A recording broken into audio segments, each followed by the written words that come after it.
future, talk radio will actually educate, inspire, and make you think. The future is now. Topics and music that affect your life from Universal Broadcasting Network. Tune in at ubnradio.com. She's passionate about telling stories of amazing women who are rocking the world and empowering women to live, love, and thrive. Here's your host, Katherine Gray. Hi, welcome to Live, Love, Thrive Women's Empowerment Hour, brought to you, of course, by 360karma.com. We have two incredible people on today. I'm very excited, and you will be too. I have on the producer and director of Amazon Prime's Outrageous, Pony Gayle. We're going to be talking with Pony first, and then later in the show we have trailblazing transgender Rizi Timane, and I'm very excited to have him on. He is doing amazing things. We're going to talk about his journey, his book, and also his scholarships helping others to transition. So stay tuned for that. Right now, please give a warm welcome to Pony Gayle. Hi, Pony. Hi, Katherine. How are you? Good. Thanks for having me on. Oh, you bet. You bet. Well, we've been friends a while, and yes. One of the things I love about having someone I know on the show is that I learn so much more about them than I ever knew. And so you have an extraordinary background. One of the things I want to talk about, so many people must ask, how did you get your name Pony? And, of course, I didn't know that story, and it was a very cool story. Your dad was in the music business. Right. And he named you after someone that was like a celebrity. Pony Sherrill. It was her stage name and my real name. So Pony Sherrill. Sherrill. And she belonged to a group? She was in a group called the Sherrill Sisters. My dad was quite a bit older than my mom. A group called the Sherrill Sisters, and she later went on to be a music composer on a lot of old Tony Curtis movies. Oh my gosh, that's so cool. Yeah. And he was like a huge fan of hers? And no, she was one of his clients. He worked with her because he was a music producer and lyricist. Yeah. And so he like loved her music, loved her, and wanted to name you. He loved the name, and my dad was a creative and out-of-the-box thinker, and he just wanted to give me a unique name, Pony Marie Gayle. Perfect name for you because you're such a creative person. You are creating this trailblazing show called Outrageous, which actually our next guest, Rizzi, appears on coming up soon in episode 2 of season 2. Yes, it's actually out now on Amazon Prime. Very exciting. And our website. So, Rizzi was an amazing guest and an amazing person. Yeah. So, I can't wait to talk to him next. And I want to talk more about Outrageous. But what I always love to do is also talk about, your journey to becoming this extraordinary producer-director. Like, what was that path? And everybody's got their story, and yours is like most people's, you've had your definite, obstacles or things that you've had to overcome. And I'd say one of the biggest we talked about was that you lost your dad when you were 6 years old. Right. From a heart attack. Yes.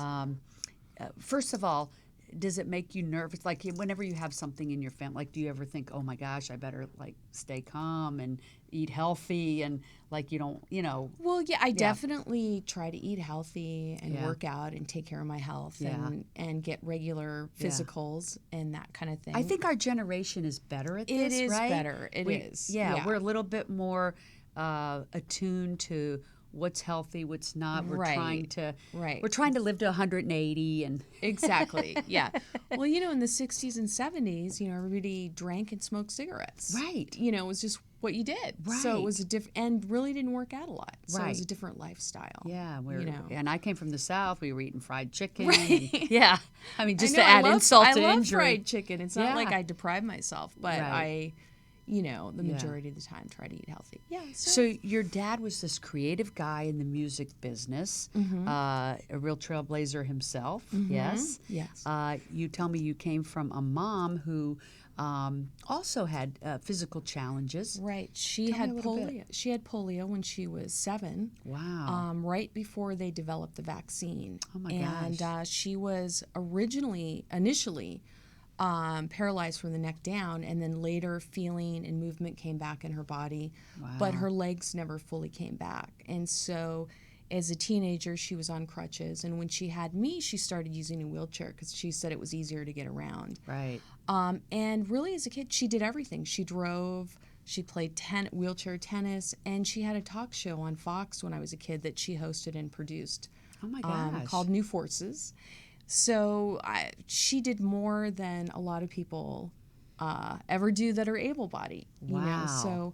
So she was like also a major inspiration. And, Definitely, yes. I mean, certainly you must have been saying, wow, if my mom can do all of these incredible things with a disability, then certainly, you know, I can follow in her footsteps. Right. Well, initially, actually, it was a little intimidating because I thought, how can I ever live up to that? Right. But because you had two parents that were very successful. And, you know, and I think a lot of people listening may be in that same boat where they've had parents that are very successful and they're like, oh my gosh, how do I measure up? But I think, what would be your advice to them? Because I think for me, I would say, just do what your gift is. Exactly. I was just going to say that. Find your own voice. Yeah, don't measure your success by your parents or any other people. Just, are you doing what your gift is? Right.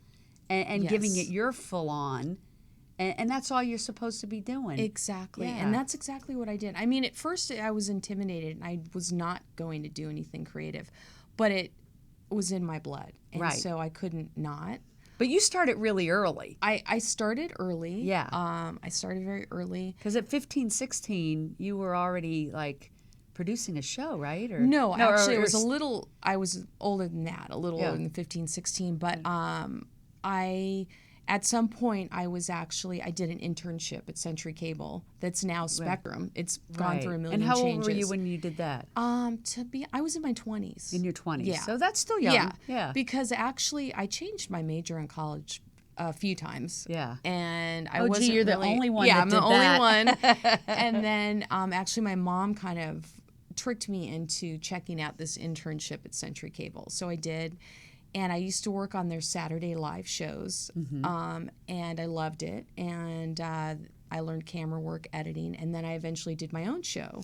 Do you think she saw something in you that was in her and your dad, like that creativity, is that why she wanted you to do that internship? I think so. Yeah, because a mother knows. Yeah, a mom knows, and I think she definitely inspired me with, you know, even though I didn't want to, I think she did see something in that. And with regard to all the things that you're doing, you know, we kind of brushed over the fact that you lost your dad when you were 6 years old.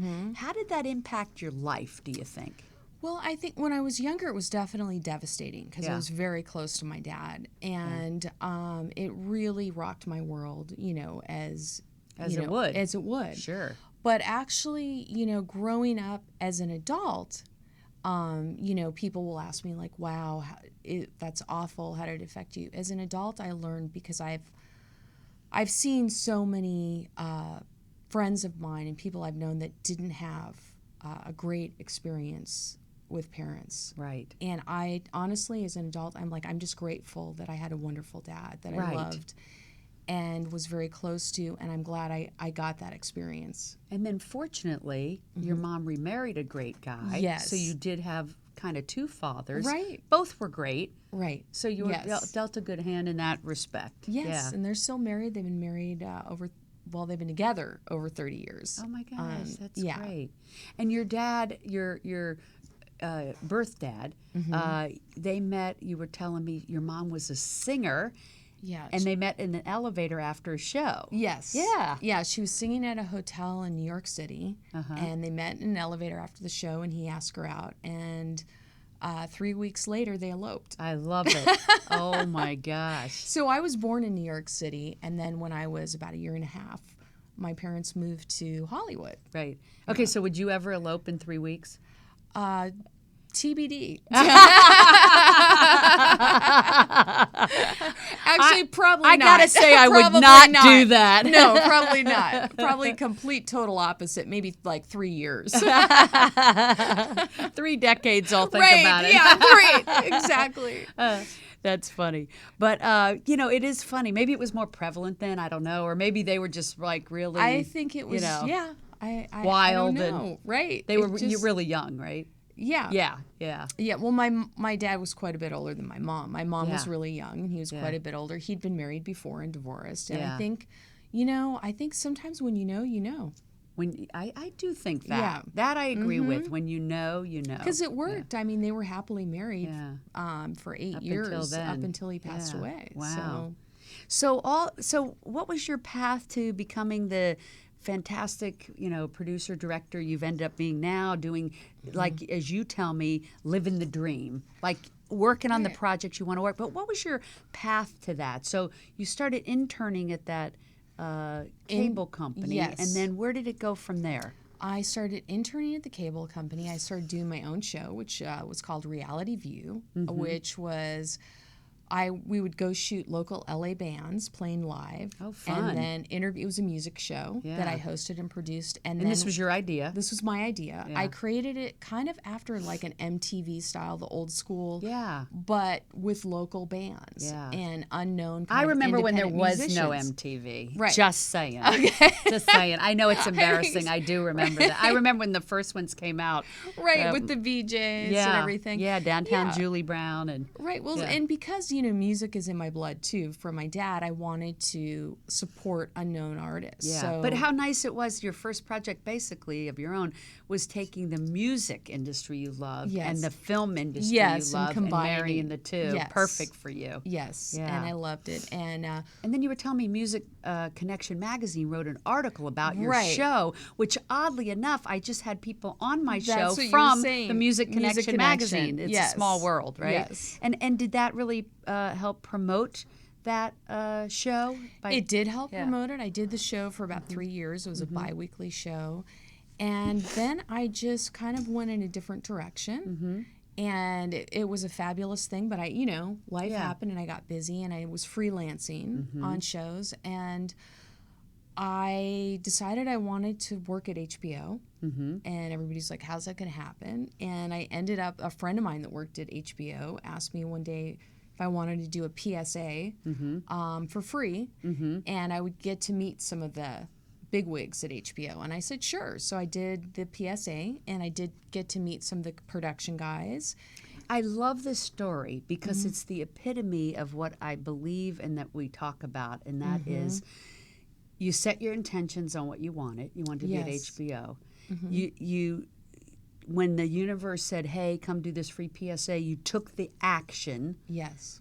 And that propelled it forward to meet the right people to make that dream come true. Yes. And that's what I think is so important for people to realize, that you can't sit back and wish for it. No. You have to have the intention and then take the actions when the universe delivers even a nugget, like, a phone call, an email, an opportunity to make a free PSA, and that leads to something bigger. Yes. See, somebody else might have gone, no, I'm not going to go do that for free. Right, exactly. So I applaud you for that. That's the epitome of how the universe works, and that is so awesome. No, thank you. Yeah. And that just, one thing led to another, and I did do a lot of things.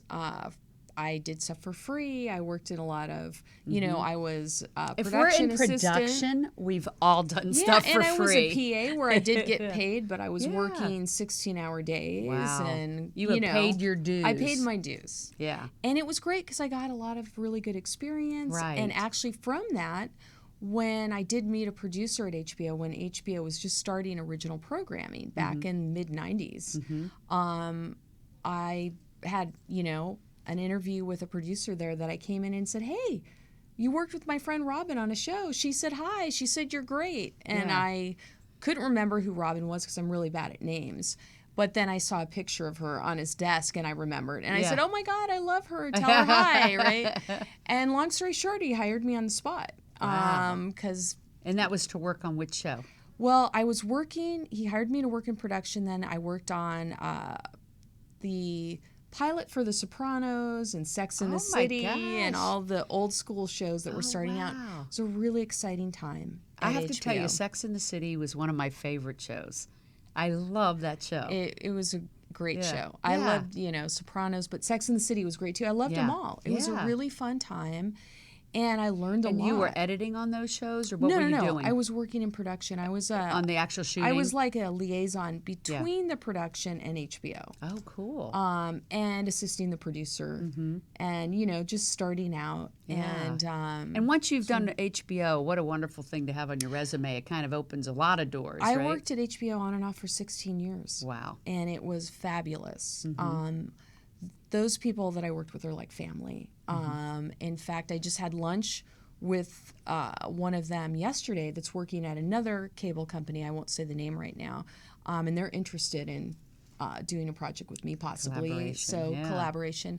We're really like a family. We worked hard and played hard, and it was a wonderful experience. Yeah. And while I was there, I also went back to school at night. I worked during the day and went back to school at night to UCLA to take producing, directing, and screenwriting. Fantastic. So one of the best schools journey, for that. Yeah. And the producer I worked with at the time, Dan Kaplow, that who's fabulous. The best advice he gave me was just shoot stuff.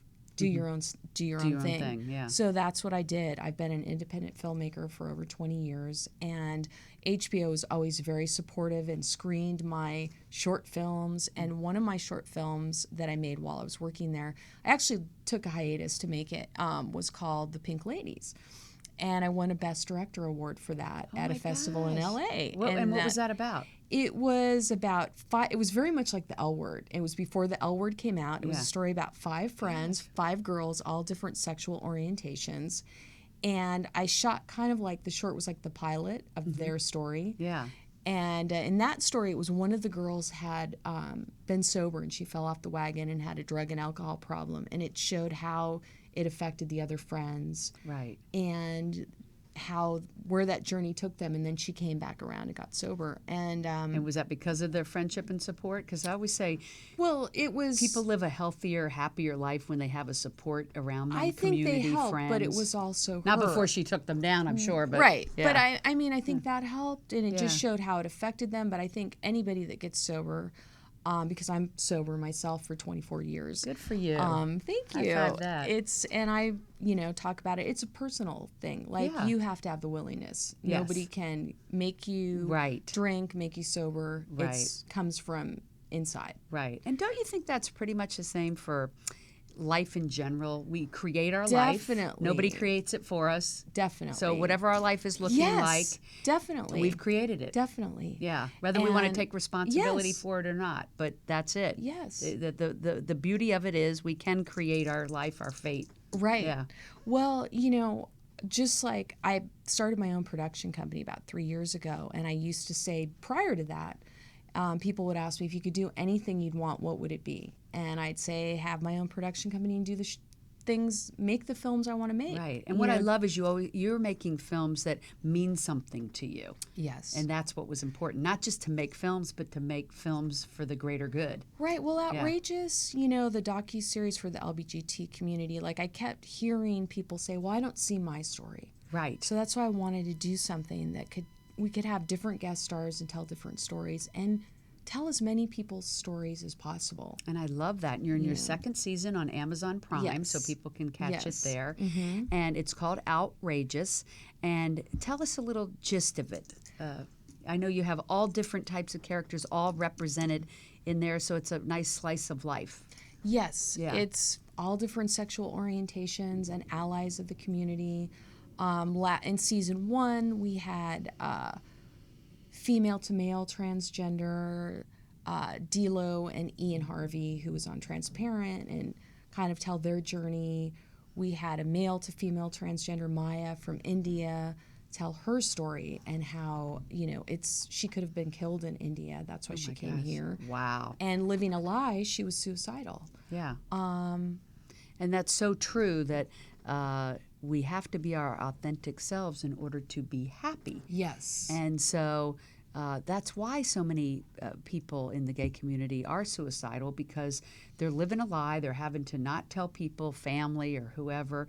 Hopefully that's changing, but there's still a lot of it, especially in places outside of, California and New York. And, of course, that's why a lot of people come here. Right. But if they're living in red states and stuff, in really holy roller type of communities that still exist, or of course other places in the world where they get killed for being gay, you can't be your authentic self. It's not even an option because they'll be killed. But when you do live in an environment and have that freedom, of course, to be transgender, gay, whatever, bisexual, whatever, there's such a freedom in that gives people so much happiness, right? True. And we also, especially with this political environment, it's so important because we also want to educate people that aren't gay, but everybody knows somebody, has a parent, a child, a neighbor. Right. And so they can kind of also get a look behind the curtain and go, okay, this is what it's like, and have a different experience. And I had a girl write in that said her mom that had been against, her sexuality, and she was bisexual, watched the show and said, honey, I get it. Oh my gosh, that's so it was very touching. Doesn't that make it all worthwhile? It makes it all worth it. And also the thriller that I wrote is not, that's a whole different thing. My favorite genre is thrillers. Yeah. So that's just a fun take, kind of like a Wild Things meets The Sixth Sense. And that's what we have in development right now. We're working on financing for that, and hopefully that'll be out soon. We have a couple people even in attached. a way, that's an education, because it is, and it is something that people relate to and believe in, that sixth sense. And I have the sexuality fluid in it too, because I think that's life. Yes, I really like do. That. I do. And then you're also working on a documentary, which is very poignant. Yes, I'm working on a documentary with a retired professor from UCLA that survived the Holocaust. Oh my gosh! And she tells her story. Not many survivors left. Not many survivors left. She's 93. Wow. And she actually didn't retire from teaching until she was 88. Oh my gosh, I love She's that. She's really amazing. On my upcoming Live, Love, Thrive conference, which is November 4th, we kick off the morning with Forever Young panel, which is women in their 80s and 90s who are still rocking it. It's fabulous. One of them's even 100. Wow. Yeah, oh my God, that gives me hope. Yeah. No, I really think it inspires us to say, hey, we'll be making films and doing shows up into our 80s and 90s and beyond. Exactly. Yeah. Exactly. Yeah. I mean, why not? Right. Yeah. So now you're living the dream, making the TV shows and films that are of your heart and bring you passion and happiness. Yes. I just am very grateful. And it didn't happen overnight. I've been on this journey for 20 years. Yeah. And that's what I think millennials need to understand is that you do have to pay your dues. But it sounds to me like you did enjoy the journey. I love the journey. And that's what it's about. That is it. It's like not just focusing on that end game. Right. But really enjoy. Of course, the end game's awesome. I think that's true. Life in general, right? I really believe that. Yeah, me too. Yeah. Yeah. So you have the second season coming up of Outrageous. You're finishing up the documentary. You're working on your thriller. Yes. Anything else we should know about? I have a fourth feature in development. Of course you do. You're slacker. Right? Which is a supernatural thriller called Pendulum. Oh, my gosh. So I'm also working on that. And hopefully you'll have to be on Tony Sweet's UBN show. He does all the paranormal stuff. Oh, really? Oh, yeah. Okay. Yeah. Okay, yeah, I'd love it. Well, I'm so happy to have you on today. Well, thank you. It was great to be on. And I know we have up next Rizzi, who is God. a fantastic trailblazing transgender who's featured on Outrageous. He's episode 2, season 2 that's out now. Awesome. And he is fabulous. Awesome. Yeah. Well, we're going to be right back with Rizzi. Thank you for being on the show. You. We're going to watch Outrageous and keep following the fantastic work of Pony Gayle. Thank you. All right, we'll be right back with Rizzi. Stay tuned. Thank you for tuning in to the Live, Love, Thrive show, where we bring you powerful and positive programming about women and those who support women's empowerment. It seems by sharing their stories and showing us their talent and potential, they remind us of our own. We ask you to join us weekly by taking a minute to subscribe to our 360 Karma YouTube channel so you get to see every episode of these uplifting and inspiring stories. We all need more of this, yes? And did you know we have the Live, Love, Thrive book on our 360 Karma website and on Amazon? If you enjoy reading books of incredible women who are doing amazing work in the world, you will want to pick up a copy.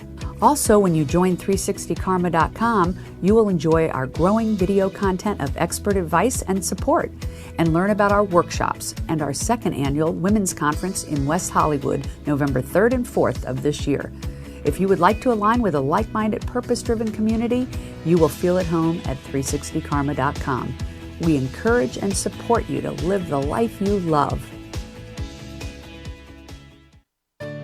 RTB Financial Group empowers women to raise the bar and take control of their financial future. For more information, visit rtbfinancialgroup.com or call Amanda Barr at 424-284-4216. The Live, Love, Thrive program is brought to you in part by Honda of downtown Los Angeles, supporting the equality and empowerment of women. And we are back with Rizi Timane. Hi, Rizzi. How are you? I'm very good, Catherine. Oh very my good. gosh, Thank so you. nice to meet you. I love your accent. Thank So people you. won't know where you're from. You're from Nigeria. Yes. Yes. Mhm. That must have been challenging to grow up in Nigeria, being a transgender. Oh, yes. Yeah, It yeah. Of really course, at the was, time, you didn't yes. really know that, right, when you were a child. Oh, But you yes. knew you were different, Yes, absolutely. right? So yes. you had shared with me that at like age 6, was it? 6 or 8, that you said to your dad, I'm a boy. Yes, I knew like at age 6 Yeah. that something was different. I was identifying more with the little boys, Yes. not with the girls, and definitely not feeling feminine. Right. And then it was age 8 that I went to my dad in his room and Right. said, Daddy, I'm a boy. Yeah. You know? Yeah. And I was so convinced that I had figured out what was going on with me. Right, Yes. right. Interesting that at that young of an age, I don't know why people ever question this, because we do know, even as children, what our sexuality is, I think. And so when a child says that, your dad said what a lot of parents say, which is, you're going through a phase. Yes, he Yeah, did. Yes. Yeah. I think that's their denial button, don't you? I think so. Yeah. I do. I think so. Yeah. Because he did. He said, "Oh, this is a usual phase that all boys and girls go through. Right. You'll come into your own. You'll be the woman that you're Right. supposed to be." But Do you think parents should, if their child says, they're a girl and they say, I'm a boy, or vice versa, do you think that they should embrace that? Because it doesn't always come out that they're transgender. So how should a parent tackle that? Just give them the freedom to express it and say, Yes. hey, whatever Oh yes. works for you. Oh yes. Yeah. I mean, the best thing to do is to let the kids just express very freely whatever they're expressing. Yes. Without necessarily labeling it then. Yes. But definitely don't shut it down as a Right. phase. Right. If it is a phase, which sometimes it is, Yes. the kids will outgrow that naturally. Right. If it's not a phase, you will know. I mean, it will be extreme. Yes. Things like with me, once I was told to go change from my jeans into a dress, or I wouldn't have dinner, Oh my because I gosh. just rejected dresses and Right. rejected everything. Right, because And you were a boy. Exactly. Yeah. Yes. And Yeah. I was convinced I was a boy, and Yeah. I didn't have dinner. And I love food. Yeah. you and me both, honey. So that was the sign, like, okay, something is really, really going on. This kid loves food. And she, at the time I was in my female body, she was not eating. Right. And Do you share your name, what you were born with? my name? Yeah. It's Rizzi, was also one of my names, which I kept. Oh, I gotcha. And then Nasele. Nasele is Right. my female name. Gotcha. Yes, yes. Okay, so after that occurred, you tried to shut it down, obviously, because yes. they were not accepting it, which is really sad, because I think it snuffs out the spirit of the child. And so if someone really loves their child, it's why it's so important for them to embrace it. Yes. But okay, so your story is you then went on to say, well, I'm attracted to women, I must be a lesbian, because you're Yes. trying to make it fit, right? Oh, So you yes. became a very masculine lesbian to start with, Yes, right? I did. I would shave my head the same way I have it right now. Yeah. Just to be as masculine as possible. But you felt like being a lesbian might be more acceptable. Yes. Yeah. I mean, it wasn't accepted by them initially. I Right. mean, I went through so many exorcisms Right. where they were trying to pray the lesbian away, but not just the lesbian, the masculine, the extent of the masculinity. And in Nigeria, of it this as is what well. they do. They believe they can pray it away or exercise it away. Right. It's all demonic stuff. It's all spiritual, is what Right. they believe. Right. They think it's like a curse or something. Yes, yeah. yes, which is very, Yeah. superstitious and Yeah. just emotionally painful for kids Of course. too. Yeah. But I went through all of that and identified as a very butch lesbian Right. for as long as possible, but still. Now, you left Nigeria to go to school in the UK, Yes, right? I did. Did yes. things become a little bit easier for you in the UK? Oh gosh. Yeah. It Yeah. was like night and day. Right. Oh my goodness. And how did you have that wonderful opportunity to go to school there? Did you get a scholarship or did your I parents did. send I you? got or? a scholarship that was from the family. Nice. So it's like, the African system is when all relatives come together and kind of pool funds for you. Oh, wonderful. So I did. I got like a family-made scholarship based on doing well in school and getting good grades. And they're like, well, she can go, she'll do good and come back and be a blessing to the family. And Right. I was so happy to get that opportunity to go. And the more, and when you leave your environment of family, it also kind of gives you a freedom, doesn't it? To, gosh, Yeah, yes. yeah. So in the UK, being gay was a little bit more acceptable too than Nigeria. Very, yeah. very. I mean, I got there and stumbled on what would be the equivalent of West Hollywood. Over there, it was called Soho in London. I just felt like I was in heaven, Like you were Catherine. home, yeah. Like I was home. Yeah. For the first time ever, people were out. They were holding hands on the streets. Oh. All the gay and lesbian bars were there. Oh, it was amazing. So you started to feel happy. I felt happy. Yeah. Yes, I felt happy. So there you were dating women. Yes. So because you continue to do that, so at least that part of it was feeling good. Yes. Yeah. Oh, yes. And so what transpired from there? How did you make it from UK to here in Los Angeles? Oh, yes. Well, the happiness was a little bit short-lived is what Yes, happened. yeah. My mom came out there and she said, we've had a family meeting and we feel like this was a mistake for you to come out here because you're never going to blend in and be the woman that you're supposed to be. Oh. We've heard about you going to the gay and lesbian clubs and Right. dating women, and this is not what we want. We feel like we've accommodated your sinful lifestyle. So we've made a plan. We need you to stop everything, come back home. We're going to put you in an arranged marriage with a my. nice man we've found so you Oh can my gosh. blend in and have kids and just end this insanity. And that was horrible news for me. I had a nervous breakdown. I began to drink excessively.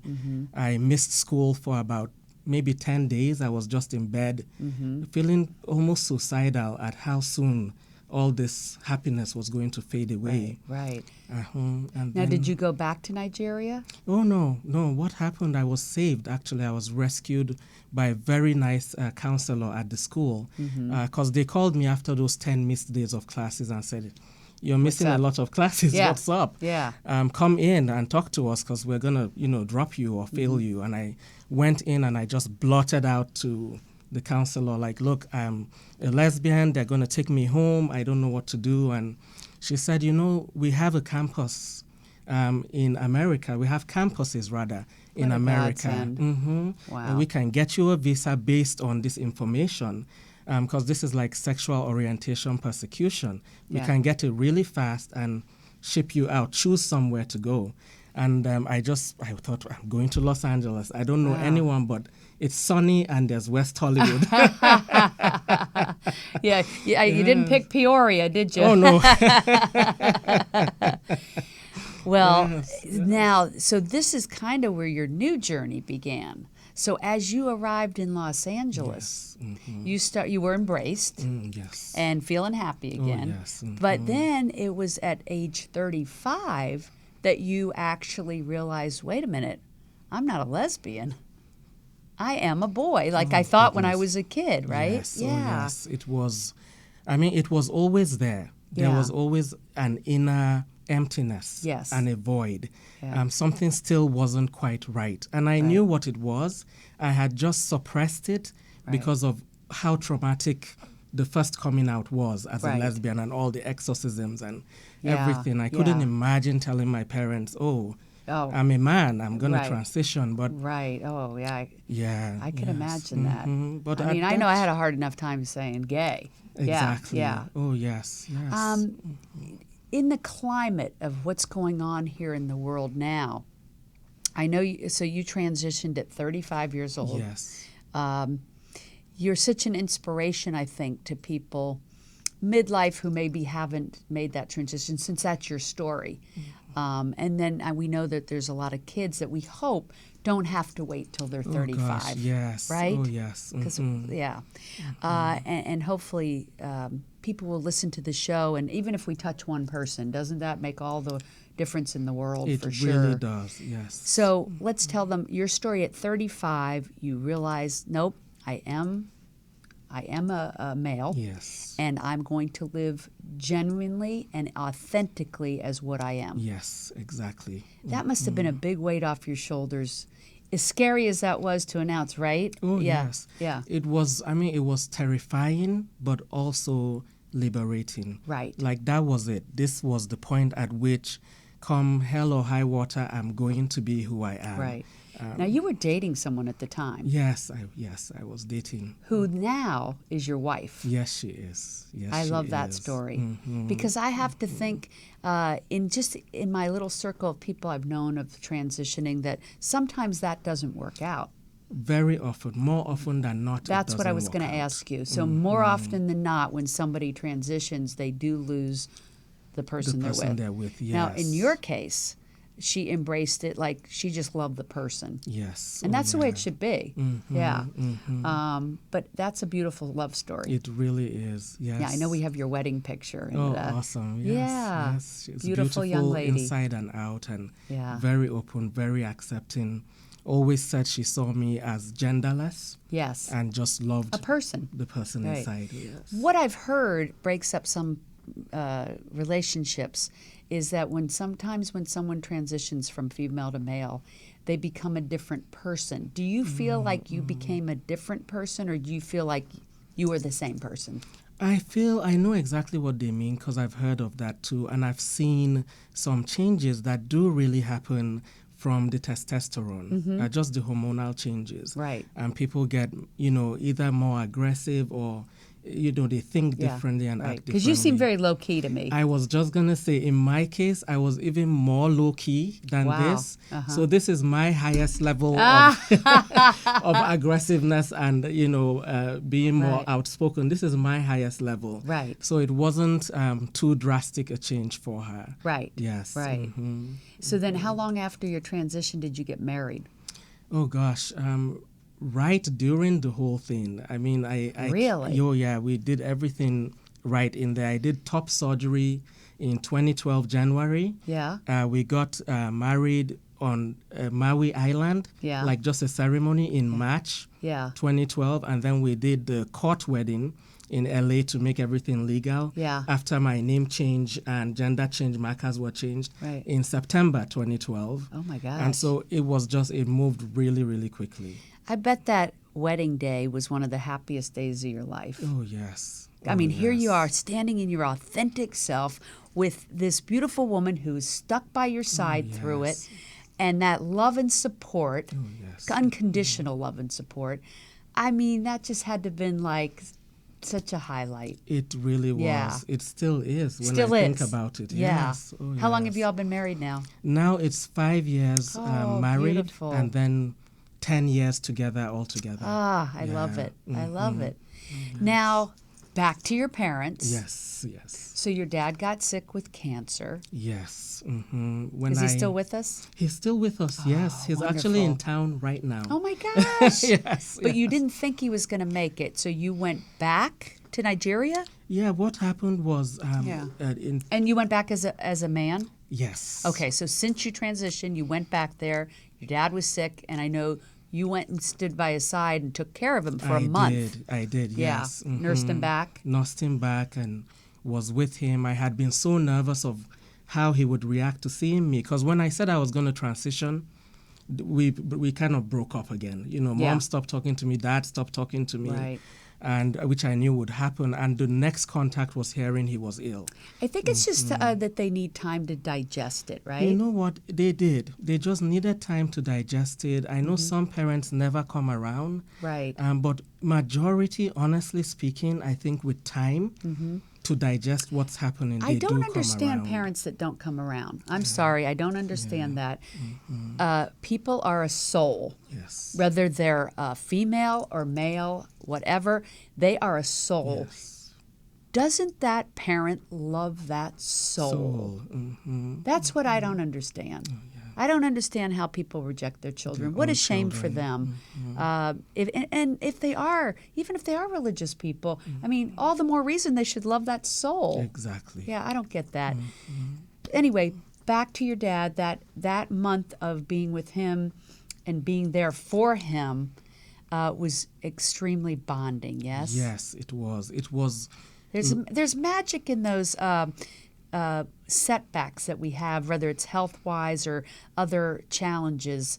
It's always interesting that those challenging obstacles in our life tend to be what make us grow Oh, yes. with wisdom and having making our lives better and richer, right? Yes. And that was the case with this. That was the case with this. It really was it was like the darkness, and then after that darkness, it brought us to a place I can only call a miraculous place to be in right now, because I went there, took care of him for the month and everything, and one day as I was, caring for him and putting some of his clothes away, he just called me, he tapped on the chair, he said, "Come sit here, my son." Oh my gosh. And I thought, for a moment, I thought I was hallucinating. Like, did he just say that?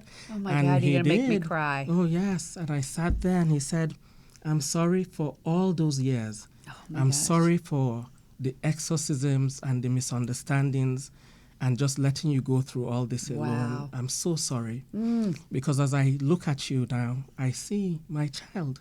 You've always been a good child. Oh my gosh. And I just love you and appreciate you. Oh my gosh. That's all you could ask for, right? Oh, yes. Oh my yes. gosh. You wrote a book. Yes. The book's name is The Unspoken Compromise. Yes. When did you write that book? Is it after this? It took a while. I started writing it in 2012. I published a first edition. And then after this reconciliation with my dad, I, pulled it back, re-edited it with the reconciliation in there. I love it. And then republished it again. Yeah. And it's been such a source of hope to so many people in the trans community. So if somebody has a transgender child or knows someone and they want to understand it better, this would be good for them to buy your book. This would be very good to understand, yes. Oh, And where yes. can they get The Unspoken Compromise? Is it on Amazon? Yes, it's on Amazon and it's Beautiful. also on my site. Yeah. And that's RiziTimane.com. Yes. Timane. I think it's on the Yes. screen. Yep. So this book was cathartic for you?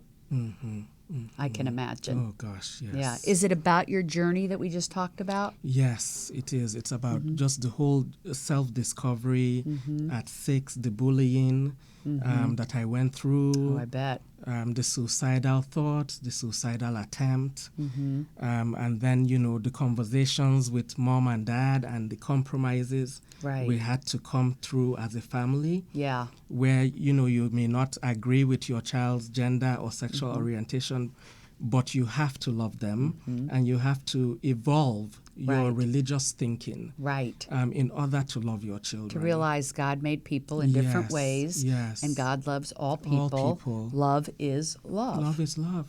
Yeah. Yes. And, with all the hell you've been through, your life is so great now. You seem to me to be one of those people, and I applaud this, that you totally live in the present. Yes. In the joy of the present rather than letting that past drag you down. So many gosh, people no, live in their yes. past and it ruins their present. Don't you agree? Oh, yes, yes. And so it's lovely to see that you're, just embracing that you are finally able to be who you are in your fullest authenticity Oh, yes. and celebrating that. Celebrating every day. Yeah. Yes. And now you're giving back. Yes, I am. And I bet you that there's nothing more gratifying than that. You are a certified therapist. Yes, I am. Psychotherapist. Yes. Yeah. And so your practice is that you are working with transgender people every day, young and old. Young and old, yes. Yeah. As young as 10 years old as 60 years old. Wow. And you do that with one of the, which organization? I do this in two organizations. Okay. One is the Happy Transgender Center, through which I do this by Skype so that I can reach people in Africa, London, and other places. Oh, fabulous. And then here on the ground in LA, I do it with St. John's Well Child and Family Center in downtown LA. Oh my gosh, we have that's about great. 1,500 or more trans clients. Wow. That come to the yeah, clinic. see, I don't think people understand how many transgender people there are. Yes. What would you say would be a percentage? Is it 1% of the population? Or, I mean, I don't know. I mean, the estimate Which is significant. It's significant. Yeah. I think the estimates are closer to 2% of the population. And that's more a and more lot of people are being comfortable with announcing that because it is becoming more understandable. I mean, it's got a long way to go. Yes. Long way to go. But thank goodness there's the face of people like you that are helping people, that are putting your book out there and doing your scholarship program, which I yes. applaud you for. Oh, yes. Your scholarship program, why don't you tell everybody a little bit about that? I know you're granting a scholarship coming up in October. Tell us the name of it and how people apply and what that's about. Oh, yes. It's called the Rizi Timane Annual Transgender Surgery Scholarship. And I started that the same year, 2012, when I started transitioning myself, meeting people who were saying, wow, you're so lucky, Rizzi, to be able to afford the surgeries and the hormones and everything like that. And just realizing for lack of good insurance or just no insurance at all, some people were facing a situation where they may never be able to transition. Yeah. And so I started to take a portion of proceeds from the memoir, proceeds from some music, because I sing. You're also an actor. I also act, Yeah. yes. So proceeds from every avenue. I just started pulling that together and paying for one trans person's surgery per each year. And so people submit to be... Yes, they submit online at rizitimane.com. There's a scholarship page and there's an online application. I imagine it must be hard to choose. It's so difficult. Do you have to a lot of choose. applicants? 600 plus. Oh my gosh! Yes. Wow, that just goes to show we need to start a nonprofit and have people donate to that. Oh, yes. Right? Oh, yes. That would be There very needs to be a helpful. nonprofit for that. Somebody who out there listening, looking for a cause. That would be a great one. Oh, yes. So you get over 600 applicants and you have to pick one. Yes. How do you do that? You just which story? You just listen to your intuition. Just follow the intuition Yeah. and, the point of need from the story. So we don't know who the winner is this year. No, we But don't last know year? yet. Yes, last year we had a winner. I don't know if he wants me to reveal his name. Okay. Sometimes they don't, but we did. We had a winner. He's a young 18-year-old African-American boy, and we were able to do his top surgery for him. Oh, wonderful. The year before, we had Nico, who is very open, so I'll give his name. We had Nico, who used to go to Children's Hospital LA. Yeah. He had suffered homelessness and everything like that, but he reached out and he won the scholarship, and we did his top surgery with Beautiful. Dr. Crane in San Francisco. Now, I'm going to ask a question that maybe my listeners would want to know, but they don't want to ask somebody. But so you say the top surgery. So some people have the bottom surgery too, and Yes, some don't. And some don't. Right. And what is Yes. that predicated on? Just a personal choice? For the trans Yeah. person, Yeah. yes. There's two main things happening with that. One is that many trans guys feel that the surgery is not as advanced As they would like it to be. would like it to be, so Right. they're waiting for even more Gotcha. advancements. I personally found that to be not the case if you go to the right surgeon. Right. Because, I did bottom surgery, and Right. I'm very pleased. Everything is Right. exactly as it should be. And I appreciate you being open about it, because it's like those are the kind of questions I think people want to ask, but they don't feel like it's appropriate, or they ask somebody and they tick them off or whatever. I So see, it's good that yes. you're open about it. Oh, yes. Yeah. Mhm. Yeah. What would be your advice to people, the average person listening today, about making transgender people feel at ease and accepted, especially in this sad political environment? What would your advice be? What could people do to help transgender people?